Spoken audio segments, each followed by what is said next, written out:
Yeah, well, everyone wants to go to the south of France. Why should they be any different? Okay. June 8th, 1940. There are 2 active invasions in Europe as this week begins, but by its end, one has ended while the other has shifted into Phase 2.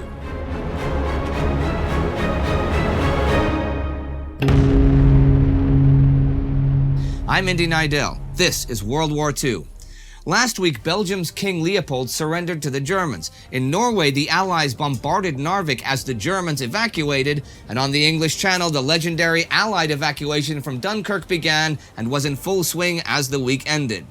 On the 2nd, as this week begins, the Dunkirk perimeter, now manned by the French, is broken, but the Germans cannot get to the town itself. Still, the beach area is down to around just 2 miles. The evacuations now continue by night, and 26,256 men, including the last British units, leave this day. There are plenty of ships still, but the French have not really been given proper orders where to go, nor even which piers are in use. The British, though, continue to aid the French with both aerial and naval support, so 53,000 Frenchmen will still make it out.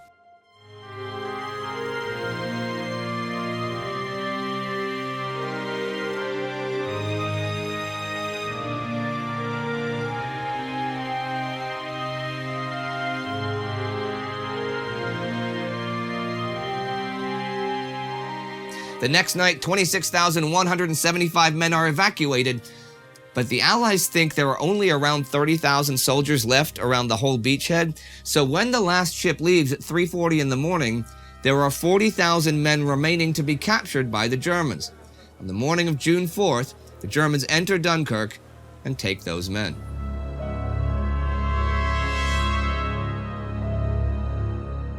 The official figure of those evacuated is 338,226. The majority of those are British, but over 120,000 French and Belgians are evacuated as well.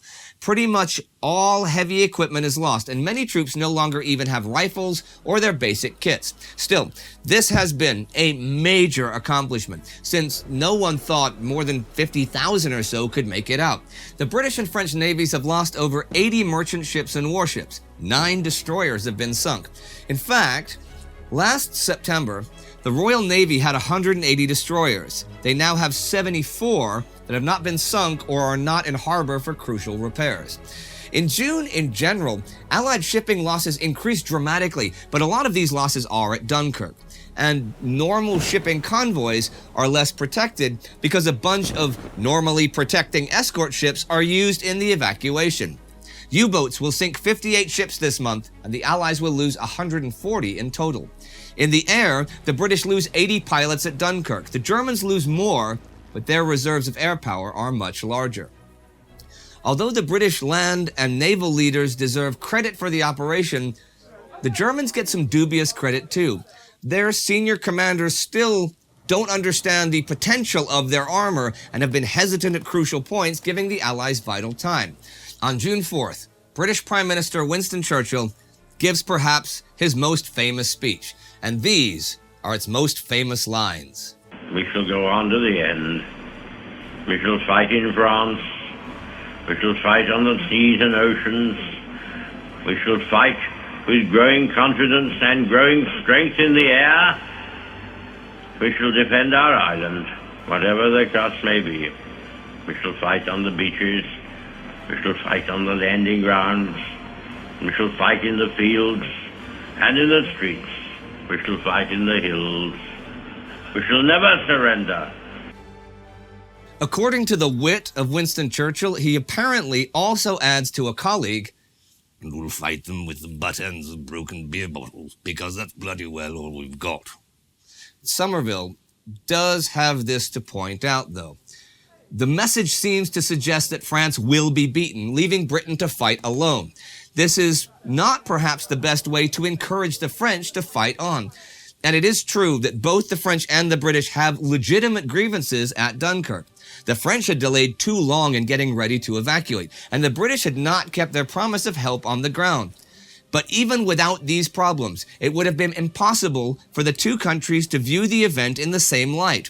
What was for the British a sort of victory snatched from the jaws of defeat was for the French only another step on the road to catastrophe. A lot of the French anger toward the British at this point has to do with air support, or the lack of it. The French have repeatedly asked for more and have not gotten it. British Air Chief Marshal Hugh Dowding has been unwilling to really give it up, believing that this would compromise British home defense, though it is he who organizes the aerial cover for the Dunkirk evacuation. Whoever's right or wrong about any of this, the French and British have no faith in each other by this point. I'm not even going to get into the descriptions and insults that leaders on both sides have for each other. You can look them up, but they are not pretty. Something interesting I read also in Julian Jackson. I know I've quoted him a bunch lately, but his book it's really good when talking about motives and motivations. Anyhow, the truth was that many French leaders were in effect asking Churchill to commit everything to a lost cause on the assumption that once France had fallen, Britain would not be able to fight on. It therefore had nothing to lose in sacrificing the RAF in the Battle of France. For the British, however, the Battle of France was not the war. And indeed, the Battle of France is still raging on the ground, now in a new phase. On the 5th, German attacks on the Allied line at the Somme begin. The French have used the Dunkirk lull to build up their defenses, but not really enough to compensate for how weak they've become. Army Group 3 holds the Somme near the coast, and Army Group 4 is on the end. The German armor takes the lead, and the heaviest fighting this day is the line between Amiens and the sea, where Hermann Hoth's 15th Corps attacks. They break the line the next day. Ewald von Kleist is held off between Amiens and Peronne, but further inland, Heinz Guderian takes bridgeheads over the Aisne. By the 7th, the Germans are only some 30 kilometers from the Seine at Rouen. All of this offensive, though, the thinking behind it and the preparations leading up to it, as well as the bombing raids on Paris that happened this week, deserve to be covered in more detail. And that is detail I will go into next week, partly backtracking to cover events this week, so I can talk about that offensive in one longer narrative and now cover other stuff that needs to be covered this week. I want to look way to the north. Eduard Dietl, commanding the Germans around Narvik, has permission from Adolf Hitler to retreat into Sweden and be interned if necessary. It's not necessary. The Norwegian commanders and government are informed at the beginning of the week that the Allies are going to evacuate.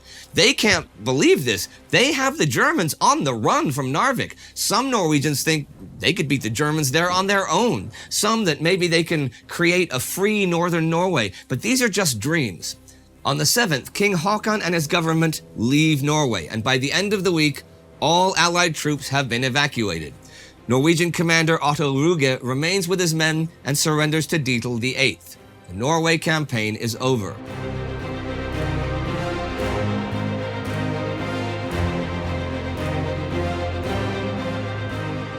The Allies have ups and downs with the evacuation. On the 7th, the British aircraft carrier HMS Glorious, along with 2 escorting destroyers, is sunk by battlecruisers Scharnhorst and Gneisenau, as well as 3 empty ships heading for the evacuation. Over 1,500 men are lost. However, both German ships are hit several times, and Scharnhorst is badly damaged. They retreat to Trondheim, and the evacuation convoy can proceed without interference. For the campaign, the real cost of the Germans is at sea. They lose 3 cruisers, 10 destroyers, and 4 U-boats. And those 2 big boys have taken serious damages. And they cannot absorb their losses as well as the larger Royal Navy can. What this means is that the Kriegsmarine was certainly in no position to contest control of the English Channel with the Royal Navy. However, Germany secures the Scandinavia minerals and iron ore route. Admiral Erich Raeder gets the naval bases he wants, which means that a British blockade will be a lot tougher to impose and enforce, and the Germans loosen British control of the Atlantic approaches. And with the evacuation of the Allies from Dunkirk, French West Coast ports are going to give the Germans a lot better bases for the Atlantic, especially for the U-boats. Also, as Chris Mann and Christer Jurgensen write in Hitler's Arctic War, the campaign in Norway had demonstrated the German ability to undertake combined services operations. The Luftwaffe had performed brilliantly and had probably been the decisive factor, but it had lost vital transport aircraft. which had serious strategic implications for future operations. Germany lost 242 aircraft, a third of them transport planes. So Norway is in the end unable to make real use of Allied assistance against the invader. They are not the only country in that situation, though. China, at this point, has no option of getting any European assistance. So the invading Japanese see this as a good time to try to get nationalist leader Chiang Kai-shek and his capital at Chongqing to give in. So they are still not recognizing Wang Jingwei's collaborationist government formed March 30th. Zhao Fohai, Wang's main ally in the government, sums up his and Wang's frustration. Chongqing sees us as collaborators. We see ourselves as heroes. We think only peace can save the country. That's why we think of ourselves as heroes. If we end up classed as heroes, then China and Japan will be at peace. If we end up classed as collaborators, then China and Japan will never be at peace.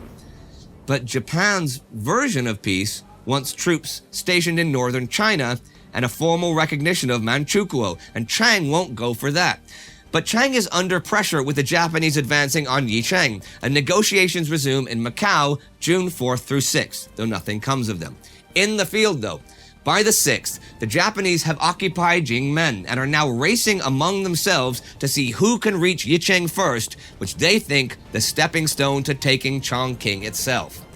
And that is the week. The ending of the Norwegian campaign, the ending of the Dunkirk evacuation, and the beginning of Phase 2 of the German invasion of France.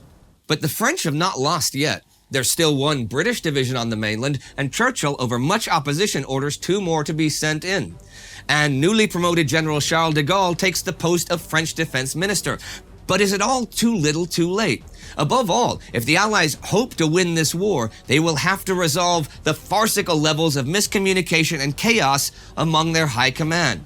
Norway is lost. Denmark is lost. Belgium is lost. Poland is lost. The Netherlands are lost. But there are still France and Britain fighting. What in the world will happen in Phase 2 of the invasion of France?